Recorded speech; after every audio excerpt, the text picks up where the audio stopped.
Du faktai, kurie išduoda, kad esi tikras lietuvis. Pirmasis – mėgsti išgerti, antrasis – mėgsti bulves. Todėl šiandieną mes esame čia, tikrame bulvių rojuje, Ajo Mama Potato Cuisine restorane.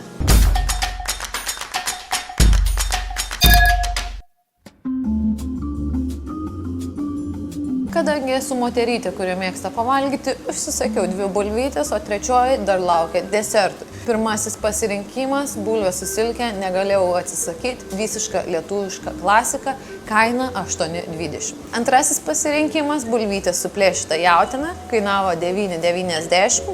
Mėsytės tikrai gausiai. Kas labiausiai patinka, tai kad bulvė yra suskuryta.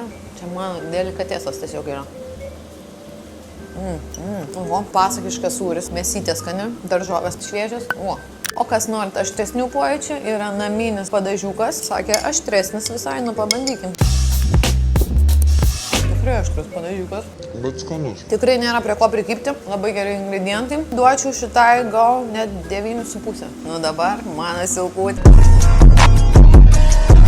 Tai ką, ragaujame silkutę? Su silkutė duočiau 8,5. Pusę? Labai lietuviškas skonis, primena pučias kalėdas tą laikotarpį. Man asmeniškai gal trūko grietinės, bet silkė pati labai skani. Na ir kaip minėjau, mano deserčiukas taip pat būtų bulvė su raklete sūriu, karštu, ką tik nuo pečiuko. Beje, norėčiau pabrėžti, kad praeitas bulves, kurios valgėm, jos nebuvo sausas bulves, jos buvo sumaišytos su sviestuku ir sūriu.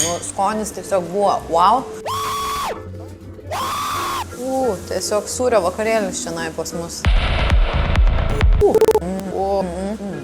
Skonis intensyvus, šoninės sūriukas, viskas, kas reikalinga auginti gerai masiai. Duočiau 9, bet suplėšyta jautiena man patiko labiau, buvo sultingesnis, mėsytė, daržovės. Čia labai skanu, riebesnis variantas, toksai žemiškesnis. Tad mano favoritas lieka suplėšyta jautiena, bet šitas antrasis būtų 3 vietoje silkė. Rekomenduoju, atvykite, jeigu atsibodo įprastas maistas ir norit kažko kitokio, ši vieta būtent jums. O komentaruose rašykite, koks bulvinis patiekalas patinka jums labiausiai. Iki greito. Oi, kas čia buvo?